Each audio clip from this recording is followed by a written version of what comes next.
જીતવી છે, આપણી પાસે કંઈક લક્ષ્ય તો હશે ને કે આ જીતવાનું કારણ શું? ભાજપ વાળા જેમ દર ચૂંટણીએ કહે છે જીતવું છે, જીતીને શું કરવું છે કોઈ નથી ખબર. 30 વર્ષથી એમ નામ ચૂંટણી જીતતા આવે કે ભાઈ 5 લાખની લીડથી જીતવું છે, 2 લાખથી જીતવું, જીતીને શું કરવું છે? તો કે હરણી વાળા કાંડ કરીને બોટમાં છોકરા મારવા છે, ક્યાંક મોરબી કાંડ કરવો છે, ક્યાંક નકલી કચેરી ખોલવી. આપણે શું કામ જીતવું છે? કે જે લોકોએ નરેન્દ્ર મોદીને વાલા ખાવા માટે ડેમના દરવાજા ખોલી અને ભરૂચની જનતાને રાતા પાણીએ રોવડાવ્યા અને એને જેલમાં પૂરવા માટે જીતવું છે. આપણું જીતવાનું લક્ષ્ય સારું છે. જે લોકોએ આદિવાસી વિસ્તારોમાં નકલી કચેરીઓ ખોલી અને આદિવાસી વિસ્તારની અંદર કુપોષણ વધારવાનું કામ કર્યું ને એનું કુપોષણ દૂર કરવા જેલમાં મોકલવા માટે આપણે જીતવું છે. મને ટીવી વાળાએ પૂછ્યું કુપોષણ ઉપર શું કહેવું છે તમારું? કેમ કે કુપોષણના આંકડા વિધાનસભામાં રજૂ થયા અને એમાં એવો રિપોર્ટ આવ્યો કે જે 2 વર્ષ પહેલા 1.25 લાખ બાળકો કુપોષિત હતા, હવે 5 લાખ થઈ ગયા. કુપોષણ વધ્યું. એટલે મને પૂછ્યું ટીવી વાળાએ શું કહેવું છે? મેં કીધું ભાજપના કોઈ ધારાસભ્યના છોકરા કેમ કુપોષિત નથી?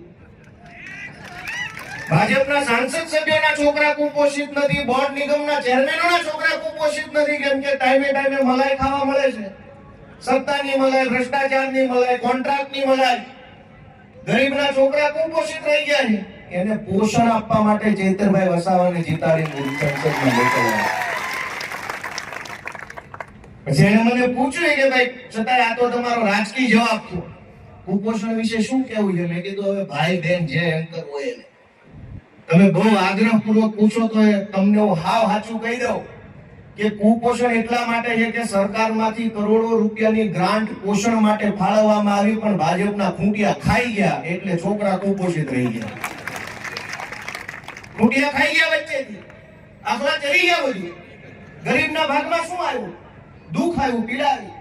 અને એટલા માટે આપણે બધાએ લડવાની જરૂર છે. આપણી પાસે એક સપનું છે, એક વિઝન છે કે જીત્યા પછી શું કરવું છે. આ ચૈતરભાઈ સતત સક્રિય રહ્યા, આદિવાસી વિસ્તારોની તમામ નકલી કચેરીઓની માહિતી મેળવીને ભાડો ફોડીને આખા ગુજરાતને બતાવ્યું કે આવી રીતે પૈસા ખાઈ જાય છે અને એટલે એને જેલમાં પૂરી દીધા. ચૈતરભાઈ આ તો હવે તમે છૂટી ગયા એટલે હું કહું, ભાજપ વાળા કે ચૈતર વસાવા શું કામ તમે અહીં કે ચૂંટણીમાં આગળ કરવા માંગો છો? ભાઈ રાજપીપળાની જેલમાંથી સાંસદ બનવાનો 1 મહિનાનો કોર્સ કરીને આવ્યા, હમણાં કોર્સ કરીને આવ્યા. અમારો મૃત્યુ વ્યવસ્થિત છે એટલે અમે જીતાડવા માંગીએ. તમારી પાસે હોય આવો કોઈ કોર્સ કરેલો તો કયો? એની પાસે કોર્સ કરેલા છે, નાળું ખાવાના કોર્સ કોઈ કર્યા, રોડ ખાઈ જવાના કોર્સ કર્યા છે, કોઈ આખી ગ્રાન્ટ ખાઈ જવાના કોર્સ કર્યા છે. બહુ કઠણ પેટના માણસો છે, રોડ ખાઈ જાય તો પચી જાય છે. એટલે પાણા પચે નહીં આપણને, માણસને તો અનાજ પચે, પાણા ન પચે, રોડ ખાઈ જાય છે.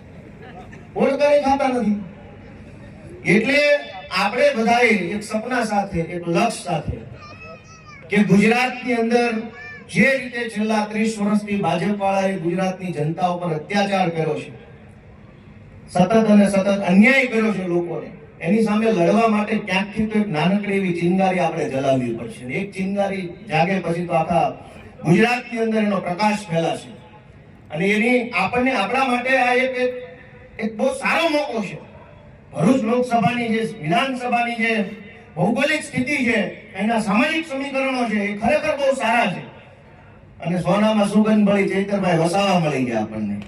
સીટે હારી, માળાએ હારો, એમાંય ફરી પાર્ટી હારી. બધું ભેગું થઈ ગયું છે. હવે ભૂલ્યા જેવું નથી, મૂક્યા જેવું નથી. આ જવાબદારી ચૈતરભાઈને અને આમ આદમી પાર્ટીને જીતાડવાની જવાબદારી માત્ર આદિવાસી સમાજની નથી, માત્ર ભરૂચ લોકસભાના કાર્યકરોની નથી, સમગ્ર દક્ષિણ ગુજરાતમાં જેટલા આમ આદમી પાર્ટીના કાર્યકરો છે તમામની જવાબદારી ચૈતરભાઈને જીતાડવાની છે. એટલે આપણે બધાએ સ્વ ખર્ચે, સ્વ સમયે, સ્વયંભૂ રીતે આમ કોઈ મોટા ઐતિહાસિક ઉત્સવની અંદર જોડાવાના હોય એમ હવે પછીથી ચૈતરભાઈના પ્રચારમાં અને સમર્થનમાં આપણે બધાએ સ્વયંભૂ જોડાઈ જવાનું છે. પાર્ટી તરફથી સંદેશ મળશે. આપણે બધાએ આ જે કઈ જવાબદારી મળે જવાબદારી સ્વીકારી લેવાની છે. ખૂબ અન્યાય અત્યાચાર ભોગ્યો છે, લડાયક યોદ્ધા જેવા માણસ મળ્યા છે, સારી પાર્ટી મળી છે. અરવિંદજી પણ ખૂબ મહેનત કરી રહ્યા છે. તમે જોતા હશો કે નકરા સમાન સેવા કરે છે. વડોદરાની અંદર બાળકોને ડુબાડી મારનારાઓને સમન્સ નથી આવતા, પણ અરવિંદ કેજરીવાલને સમન્સ આવે છે કેમ કે સ્કૂલ બનાવે છે. સમન્સ તો આવવું જોઈએ મોરબી કાંડવાળાને, નકલી કચેરી ખોલવા વાળાને સમન્સ આવવા જોઈએ, રેતી કાઢવા વાળાને સમન્સ આવવા જોઈએ, દારૂ વેચવા વાળાને આવવા જોઈએ. એ બધાને સમન્સ નહીં આવે. કેમ? કમલમમાં કટકી ટાઈમે પહોંચાડી દે છે એટલે સમન્સ નો આવે. સમન્સ તો જે શાળા બનાવીને આવે, દવાખાના બનાવીને આવે. પણ આપણે બધાય અરવિંદ કેજરીવાલજીના ઈમાનદાર સૈનિકો છીએ. આપણને એમની ભ્રષ્ટાચારી સરકારનો કોઈ ડર લાગતો નથી. તમારી એવી કોઈ જેલ નથી કે જે અમને પૂરીને બીવડાવી શકે. અમે તો અમારા ઈમાનદારીના દમ ઉપર લડી લેવા વાળા માણસો છે. એટલે બધાને મારે વિનંતી છે કે આપણે બધાએ આપણો પૂરો સમય આપી, પૂરું યોગદાન આપી. આપણને પાર્ટીમાંથી મેસેજ આવે કે ન આવે, આપણને ફોન કરવાનો કદાચ ભૂલાઈ જાય તો આપણી જવાબદારી સમજી અને ચૈતરભાઈને આમ આદમી પાર્ટીને જીતાડવા લાગવાનું છે. અને આ સીટ ઉપર ઘણી બધી ટીવીમાં, મીડિયામાં ચર્ચા હાલે છે. ઘણી વખત એવું થાય કે ન કરવાની ચર્ચાઓ પહેલા કરવામાં આવે. વારંવાર અહીંયા ખબર છે કે ચૈતરભાઈની જાહેરાત થઈ ગઈ છે. ચૈતરભાઈ આક્રમક યુવા નેતા છે, સમાજના સમર્થન પ્રાપ્ત નેતા છે, પાર્ટી પણ એટલી કોશિશ કરી રહી છે. ત્યારે સ્વાભાવિક છે કે હવે આ સીટ ઉપર એક તરફ ભાજપ છે અને એક તરફ ચૈતરભાઈ અને આમ આદમી પાર્ટી છે. વચ્ચે બીજું કાંઈ છે નહીં. અર્જુનને જેમ પક્ષીની આંખ દેખાય એમ આપણને લોકસભા દેખાવી જોઈએ. અને ત્યારે આપણે ચૂંટણી જીતી શકીએ. હવે ભાઈ અમારી સાઈઝના લાવણ રાખો. હવે અમારો વારો. ભાજપની સાઈઝના માઇક છે.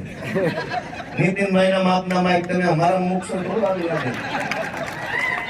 અમારે ઉમેશભાઈ જોવો, એને માઇક થયું ને તો ધીમો અવાજ આવતો નતો આવતો.